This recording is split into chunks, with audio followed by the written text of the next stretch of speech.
Hello dear friends. Today we are going to know about sitz bath, जिसे आयुर्वेद में अवगाह स्वेदन के नाम से बहुत पहले बताया गया है। अवगाह स्वेदन स्वेदन के अनेक प्रकारों में से एक है। स्वेदन ट्रीटमेंट जो है उससे स्वेटिंग इंड्यूस होता है। स्वेटिंग की वजह से हमारे जो अंदर के टॉक्सिन्स है वो हमारे स्किन के पोर्स थ्रू बाहर आके हमारी स्किन की और हमारे शरीर की शुद्धि हो जाती है। तो ये अनेक स्वेदन प्रकारों में से एक अवगाह स्वेदन है।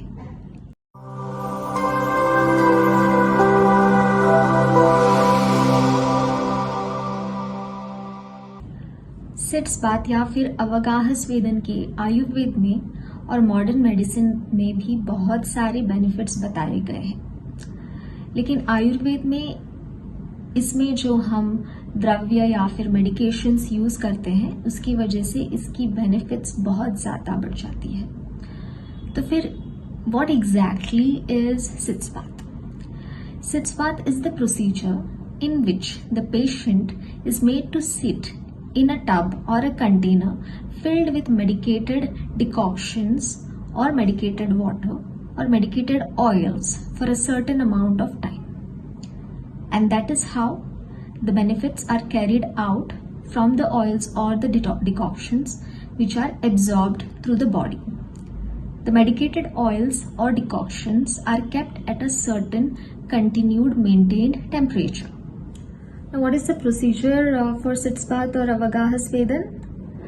When we see that the patient is fit for the procedure, patient को बताया जाता है यूरिनेट करके या फिर डिफिकेट करके आने के लिए, ताकि प्रोसीजर के दौरान कोई भी रुकावट ना हो। उसके बाद टब में मेडिकेटेड ऑयल या फिर डिकॉक्शन जो भी प्रिस्क्राइब किया गया होता है अकॉर्डिंग टू द डिजीज, उससे वो फिल किया जाता है।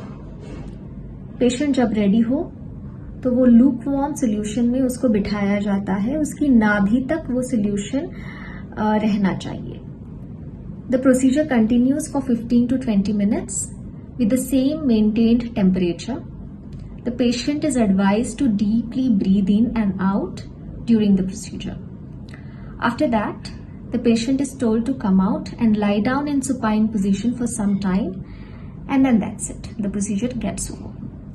कभी कभी हम पेशेंट को पेट पे या फिर बैक पे ऑयल से जेंटल मसाज करते हैं। बहुत सारे केसेस में ये मसाज कॉन्ट्राइंडिकेटेड है। We tell the patient to directly sit in the tub because the procedure is so easy. बहुत बार हम ये प्रोसीजर पेशेंट्स को घर में भी करने के लिए बोलते हैं जब उनको इन्फेक्शंस होती है, रेक्टल इन्फेक्शंस, हेमोरॉइड्स जिसे पाइल्स बोलते हैं, या फिर वजाइनल इन्फेक्शंस होती है, वाइट डिस्चार्ज, इचिंग, तो हम पेशेंट्स को बहुत बार ये प्रोसीजर घर में ही करने के लिए भी बोलते हैं। What are the various benefits of sitz bath, या फिर ये कौन सी व्याधियों में प्रिस्क्राइब किया जाता है? बहुत सारी डिजीजेस में इसका यूज है। रेक्टल डिसऑर्डर्स में यूज है, जेनाइटल डिसऑर्डर्स में यूज है, gynaecological disorders, various kinds of infections, inflammations, painful conditions, या फिर स्केलेटल, जैसे कि मैंने पहले बताया, लोअर बैक एक हो, सायाटिका हो, न्यूरल पेन हो, वहां पे तो you can use sitz bath to relieve it. Gynaecological disorders में most importantly various kinds of perineal infections, vaginal infections, जहाँ पे इचिंग हो, पेन हो, ड्राइनेस ऑफ वजाइना हो, या फिर उस एरिया में सिस्ट्स हो, जैसे कि बातुलिन सिस्ट्स हो गया, या फिर any kind of basically infection, bacterial infection, और even various kinds of STDs, sitz bath gives a lot of relief and helps in reducing the infection or the intensity, severity of symptoms. Then it can be very useful as a postpartum healing treatment, wherein अगर episiotomy हो गई हो तो वहाँ पे wound healing के लिए it is extremely beneficial. Healing of the whole perineal muscular after the postpartum, the muscular area becomes very sore. So for that healing, it is extremely beneficial. so it can be a part of your postpartum care also. Then in males, if they are having low sperm count or low sperm motility or issues like erectile dysfunction, then sitz bath has been proven to be extremely beneficial even for them. In general, like a relaxation treatment, sitz bath with particularly prescribed medications is very good. बाद में rectal disorder जैसे कि very common है, hemorrhoids, fishers या फिर फिस्टुलास, यहाँ पे infection होता है, इचिंग होता है, कभी कभी हेमोरॉइडल प्रोलैप्स होता है, रेक्टल प्रोलैप्स होता है. तो इन disorders में भी sitz bath is very extremely beneficial to reduce the itching or the inflammation in that area and the pain also, and giving the patient some sort of a relief in having good stools. Also various kinds of prolapse जैसे कि uterine prolapse, cervical prolapse या फिर rectal prolapse के initial stages में just sitz bath can also help in reversing the prolapse in the initial stages. So also, as I told you, in various kinds of pains, if you do it properly, then sitz bath can help in alleviating the pain.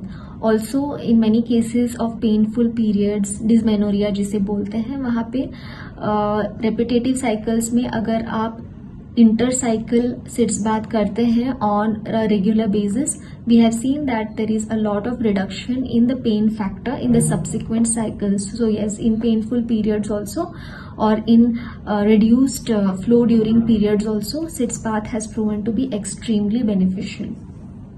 Ayurveda में अवगाह स्वेदन या फिर seats bath के लिए बहुत सारे medicated decoctions, powders you can just mix in the water, या फिर medicated oils use किए जाते हैं. कॉमनली जो यूज किए जाते हैं वो है त्रिफला, नीम, टर्मरिक, पंचवल्कल चूर्ण, या फिर various kinds of oils are used.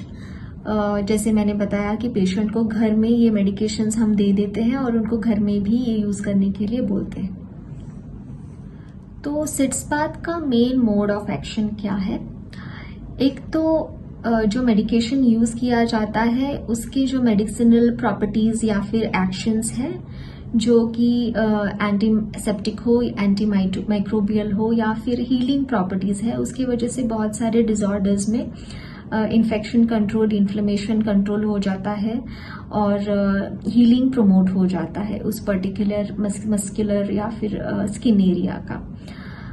तो ये सारे सिम्टम्स अपने आप कम होने लगते हैं, जैसे कि पेन, ईचिंग, ड्राइनेस या फिर डिस्चार्ज, वजाइनल डिस्चार्ज अगर हो किसी को ल्यूकेरिया में, तो फिर ये सारे सिम्टम्स ऑटोमेटिकली कम हो जाते हैं. Secondly, because of a certain temperature, जैसे कि अगर हम थोड़ा हॉट रखते हैं टेम्परेचर या फिर लूकवार्म रखते हैं, तो उसकी वजह से वहाँ के मसल्स का रिलैक्सेशन होके ब्लड सर्कुलेशन में इम्प्रूवमेंट आ जाती है. Secondly, if you keep a little temperature on the little colder side, and if you give it in patients of low sperm count or low sperm motility, वहाँ पे फिर वो count increase होने में useful होता है because of the temperature change. So ऐसे हम टेम्परेचर को मॉड्यूलेट करके या फिर मेडिसिन को मॉड्यूलेट करके बहुत सारे डिसऑर्डर्स में एक ही प्रोसीजर को यूज कर सकते हैं. सेकेंडली, मैंने बोला कि बहुत सारी पेनफुल कंडीशंस में आप ये हाइड्रोथेरेपी के जैसे यूजफुल होता है, जैसे कि लोअर बैक एक हो या फिर न्यूराल्जिया हो, साइटिक पेन हो, तो इसमें because of the temperature which is a little bit on the hotter side, वहाँ के नर्व जो है वो रिलैक्स हो जाते हैं. सो स्पेजम्स जो है, बहुत सारी स्पेजमोडिक पेन्स में it helps in reducing the pain in that way. So likewise, this simple procedure has multiple benefits. इसके बारे में आयुर्वेद में बहुत सारे सालों पहले बता दिया है और मॉडर्न मेडिसिन में भी it is advised in many other conditions. लेकिन हम आयुर्वेद में इसका primarily a lot of infectious and inflammatory conditions में use करते हैं because it is very easy to practice even at home, or we can even prescribe it and easily explain to the patient and they can practice it at home.